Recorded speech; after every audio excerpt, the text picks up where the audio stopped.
Hello students, in this video I am going to be explain how to find out the normals for the spherical surfaces or curved surfaces. We know spherical surfaces also called as curved surfaces. So to do this activity I had taken one rubber as shown you. So on this rubber I placed pins perpendicularly at equal distances as shown you in the figure. Is it clear, children? So this rubber is representing a plane reflecting surface. Whatever the perpendicular lines here which I had mentioned you, which I shown you, these pins are perpendicular pins are acting like the normals. Is it clear, children? So if you observe this will be acting like the plane reflecting surface which I had shown to you. So whatever the pins are there, those pins are representing for the normals. See, in order to make this plane mirror as the spherical surfaces, I will apply some force like this.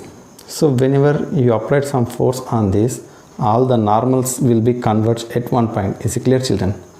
This is the point of converging. Is it clear?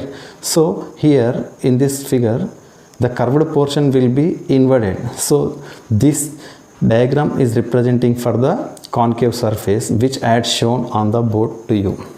So the first figure is representing for the plane reflecting surface which I had shown here. Is it clear? So this is the this is the plane reflecting surface. Coming to the concave surface, now I am applying the force like this. So when you apply the force, all the normals are going to be converged at one point. This point of intersection we are calling as the center of curvature. It is denoted by C. Later we will going to be discussed. So in case of a concave surface we have the converging normals. Now I am applying the force in opposite direction. So when you apply the force in opposite direction, you are going to be find out all the normals will be diverging. So when you extend the normals direction and backward direction as shown in the figure 3, they are going to be converged at one point. That point also called as center of curvature for the convex surface. So if you observe a convex surface, that convex surface consisting of the diverging normal, and a concave surface will consisting of the converging normals which I had shown in the figure. Is it clear, children? So from this activity we are going to be find out the normals for the spherical surfaces. Is it clear? And one more thing, in the previous video also I explained the normal is the imaginary concept which can be drawn anywhere on the plane. So in order to draw the normals, we need to draw the normal from the. In the previous video I mentioned you that the normal is the imaginary concept which can be drawn anywhere on the surface. So in order to draw the normal for the spherical surfaces, first thing you need to find out the center of curvature, that is nothing but C.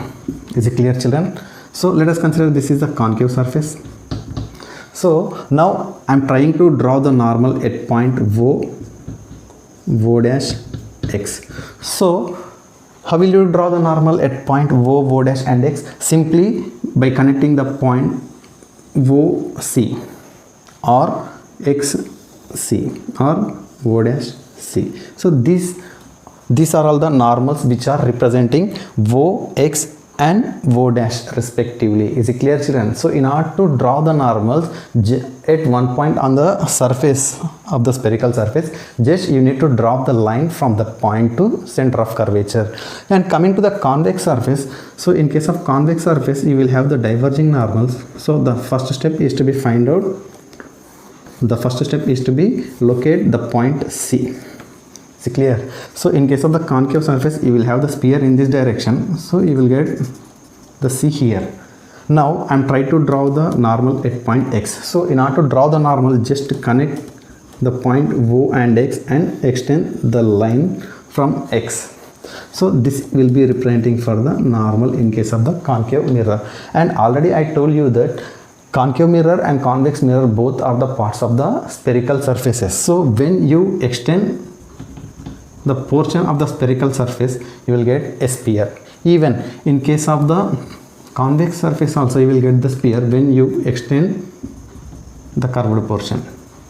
Is it clear, children? Thank you.